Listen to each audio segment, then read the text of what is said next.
What would each of you tell your 17-year-old self? What would I stop wasting your time? So I was 17, I was working at a fast food restaurant making sandwiches. Now, the internet didn't really exist as such, but looking back on it, it was part of my journey. And I regret nothing because I ended up where I am. So would I even go back and tell myself anything is the question. If I had to, it would be to not burn so much of my time. Let's talk to the 17-year-olds who are listening. You know, do you finish your job, come home, play video games, etc.? That's what I used to do when I was 17 a little bit. What I didn't do is come home and think, okay, fuck, let's work on something new. Let's try and build something. Let's start a YouTube channel. Let's start creating content instead of consuming content. I'd tell myself to be a little bit more proactive with my free time and not fuck around so much. If you had a teenage son, what would be the one piece of advice you'd give him to break through the matrix and achieve success in life? I think if you're a young man, even if you're not my child, if you're just any man who's out there in the world today, you need to look at some problems that need solving, either for yourself or for society, and find a way to fix it. And I think that you should just adopt some problems and try and fix them. It doesn't matter what it is. You can just try and fix the litter in your area, or you can try and get a six-pack, or whatever you want. Men are builders. The modern world, call me misogynistic, the modern world was built by men. Every building you're in was built by men. Every road you drive on was built by men. We're builders, we build things, and that's what you should be focused on. Have you got any advice for 21-year-olds who, I guess, seem pretty lost and they don't really know which direction to go in? What would you offer to those guys in terms of advice? Oh, I've got loads of pieces of advice. Loads. If you don't know what to do, don't go to university. Yeah. That's the first thing. If you know what you want to do and you need a university degree to do it, then obviously pursue that. If you don't know what you want to do, going to university is going to burn 3 or 4 years of your time and likely get you into a bunch of debt and a bunch of trouble that you don't need. 2, don't waste time. Yeah, don't waste time on frivolous pursuits. Stop trying to live like the man unless you've actually become the man first. And that means women. Stop trying to get laid all the time and get beautiful women. Because if you are a nobody, the time and effort it's going to take into convincing a really beautiful woman to go to bed with you is much less time than it would take me or Mike, because we are a somebody already. So you're burning your hours. Don't chase women too much. Don't chase having fun too much. Don't chase clout too much. Don't try to be seen in cool places that you can't actually afford to be in. You know, Dubai is actually a very interesting example of this. I'm going to go off on a bit of a tangent here, but that's all good advice. It's simple. Dubai is a very good example of this because Dubai is a place where people can look like they're doing something big when they're doing absolutely nothing at all. Mm-hmm. There are hotels in Dubai, like the hotels I stay at, that are 1, 2, 3 grand a day, 10 grand a day. They do exist. And there are also hotels in Dubai up near the old town where, you know, the laborers and the workers stay that cost $35, $40, $50 a day. That does happen. You could fly to Dubai, and people do this, men do this, with no money. They come to Dubai with their friends. They have no money in their pockets. They have a nice shirt that they'll wear, fine. And they'll take a taxi from their really cheap hotel down to downtown, picture in front of the Burj Khalifa, click, picture in front of a Lamborghini, click. Now they're a guy with a picture in front of a Lamborghini in Dubai. They're a guy who hangs out in Dubai now. He's at the Burj Khalifa. He makes less than $1,000 a month, probably. You know, people do this. They literally clout chase based on location. And that is the biggest waste of time that I've ever heard of. You know, go on a vacation within your budget and have fun with your friends, by all means, and take your mind off trying to be somebody.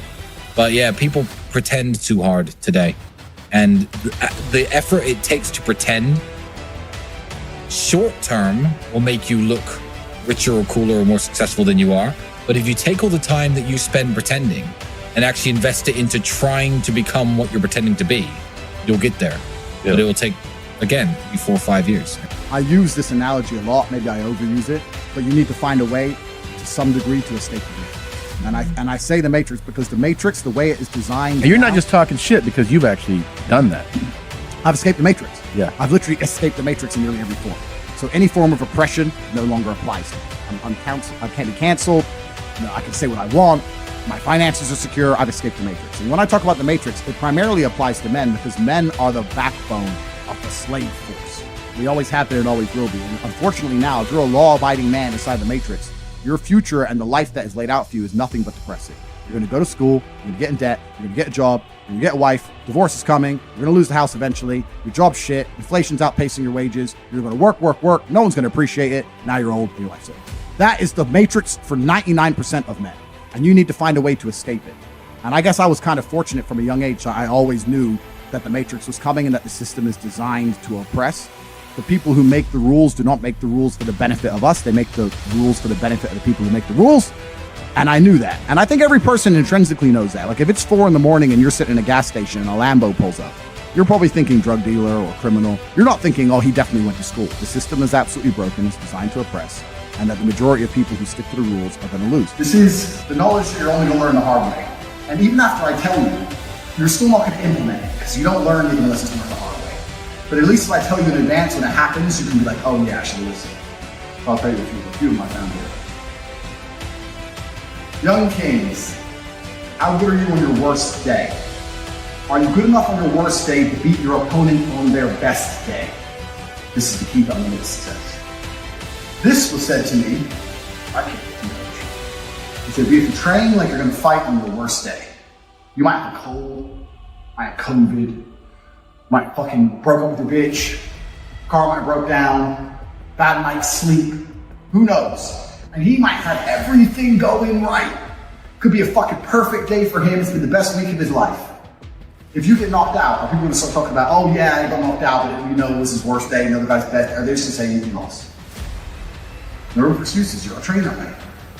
People often talk about their personal best or the best I can do.